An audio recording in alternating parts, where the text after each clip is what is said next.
Đó là cái câu nói cuối cùng của người phi công đã lái cái con Stark Dragon đi YOLO với lại cái con Strategia ha. Nếu mà bạn đã xem qua cái OVA Unicorn rồi á, thì mình chắc bạn cũng bị ấn tượng mạnh bởi cái màn thể hiện bắn tùm lum của cái con Stark Dragon này. Nếu mà bạn có tò mò về con này thì mình cũng có một số thông tin để mà chia sẻ.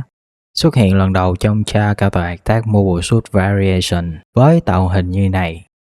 Và sau đó được thiết kế lại để xuất hiện trong OVA Unicorn với tạo hình như này.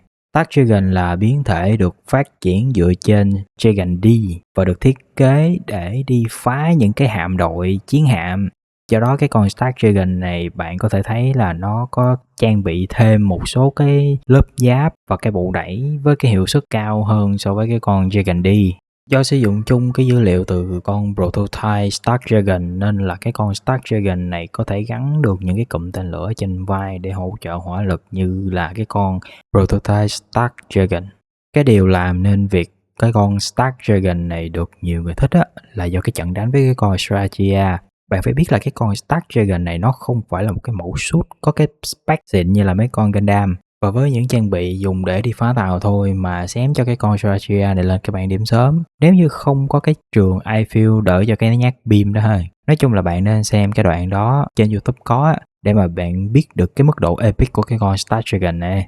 Thì đó là sơ sơ về tiểu sử. Còn về cái con kit thì hôm bữa mình có đi cái Gundam Bay pop-up để mà kiếm cái bản MG nhưng mà không có, nên là mua đỡ hacker về chơi, cũng như là hiến máu cho nhà đài để mà Việt Nam mình có cái cơ hội để mà mở được cái Gundam Bay chính thức hay. Thôi không dài dòng nữa.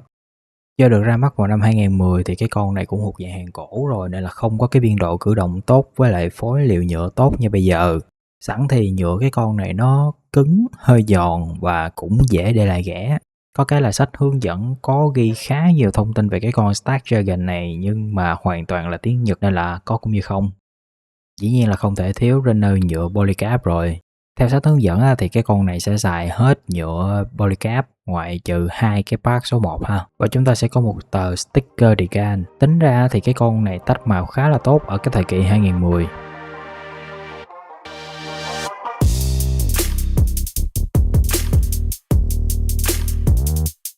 Thì đây là cái con Stark Dragon. Mình có sơn lại một vài chỗ cho bị thiếu màu, và do cái trình sơn của mình yếu nên là có gì thì mấy bạn kệ đó đi ha. Sẽ có một số chỗ cần phải lưu ý trên cái con này là hai cái port chứa tên lửa ở trên hai vai á, nó hơi bị lỏng. Giáp ở đầu gối nó không được thiết kế chỗ để mà gắn cho chắc chắn nên là có phần hơi lỏng lẻo. Chỗ này có thể hiểu được là do cái con này sử dụng chung khuôn với cái con Dragon nên là Bandai sẽ không thiết kế lại cái chỗ đầu gối này.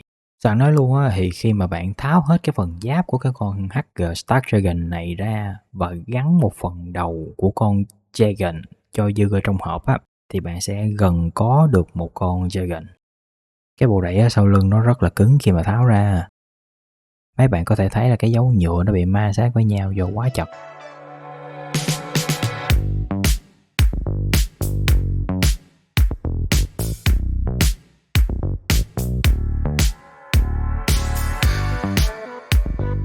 Về biên độ cử động thì ở mức ổn, không có gì để nói.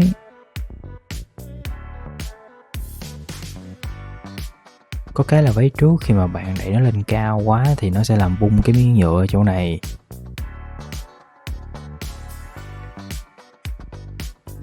Và phần phía sau chân, nếu mà bạn tháo cái ống xả ở chỗ này ra thì bạn sẽ có thể đưa cái chân về phía sau được thêm một chút.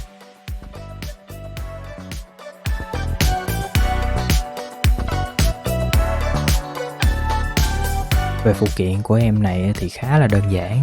Cái con Stark Dragon này được trang bị một cái port Vulcan 60mm ở bên trái đầu nhìn như một cái tai nghe. Một cây beam rifle với cái phần sensor đã được mình sơn lại do Bandai không cho cái decal để mà dán. Cái tay cầm súng thì chỉ cầm được bên phải thôi nên là không có làm được cái thế hai tay hai súng.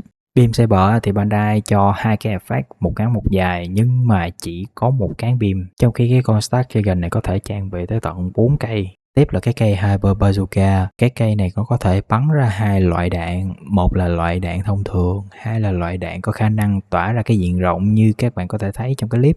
Và cái con Stark Dragon này nó có cái thế là kẹp rách cái bazooka khá là độc lạ. Ngoài ra còn có 2 port 3 tên lửa ở trên mỗi vai, có thể tách rời sau khi sử dụng. Và 2 chỗ để thả mấy con dummy decoy ở trước ngực nhưng mà không thể sử dụng. Ở hai bên cẳng tay có gắn thêm grenade launcher cũng như là nơi để mà trữ cái gắn pin. Ở bản HG thì nó chỉ là một cái miếng nhựa, còn mà ở bản MG thì bạn có thể mở ra để lấy hoặc là cất cái cán pin đi ha.